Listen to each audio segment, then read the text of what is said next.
Next వచ్చేసి మౌర్య వంశంలో ఒక గొప్ప గ్రేట్ కింగ్ ఉంటాడు. ఆయనే భారతదేశ చరిత్రను ప్రపంచ చరిత్ర ప్రపంచ దేశాలకు ప్రపంచ చరిత్రలో మన భారతదేశం యొక్క విలువ పెంచినటువంటి వ్యక్తిగా చెప్తారు. ఆయన పేరే అశోకుడు. అశోకుడు అంటే మామూలు విషయం కాదు. ఇతను ఒక గొప్ప చక్రవర్తి, భారతదేశాన్ని ప్రపంచ లెవెల్కి తీసుకుపోయినటువంటి చక్రవర్తిగా చెప్తారు. ఎందుకయ్యారంటే అశోకుడు చాలా డేంజరస్ పర్సన్.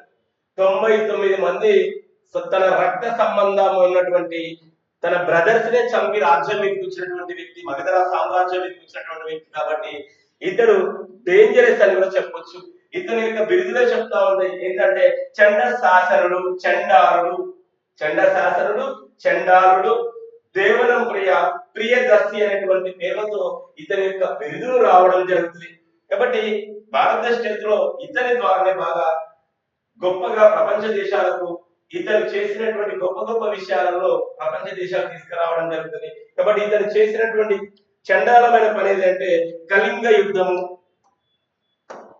ఈ కళింగ యుద్ధము ఎప్పుడంటే 261 లో జరుగుతుంది. ఈ కళింగ యుద్ధము జరిగే టైంకి అప్పటి వరకు ఆయన చండాలుడుగానే ఉంటాడు, చాలా మూర్ఖుడిగా ప్రవర్తించినటువంటి వ్యక్తి. కాబట్టి ఆ యుద్ధము చాలా డిఫరెంట్ గా జరిగినటువంటిది. అప్పటికి ఒరిస్సా కళింగ ప్రాంత ప్రజల పైన, అక్కడ ఉన్నటువంటి రాజు అనంతన్ పైన విపరీతమైన దండయాత్ర చేస్తాడు. ఆ దండయాత్రలో ఆ మొత్తం ఆ ఒరిస్సా సామ్రాజ్యం, కళింగ సామ్రాజ్యం మొత్తం కూడా తునాతునకలయ్యి ఒక సామ్రాజ్యం లేకుండా పోతుంది. అదే ఆయనకు మార్పు కోరినటువంటి విషయంగా చెప్తారు.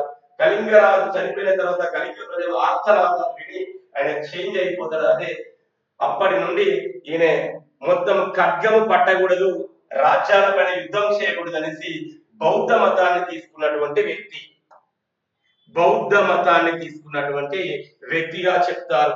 అందుకోసమే ధర్మఘోష నుండి బేరి ఘోష నుండి ధర్మఘోష, బేరి ఘోష నుండి ధర్మఘోషకు వచ్చినటువంటి వ్యక్తిగా కూడా చెప్తారు.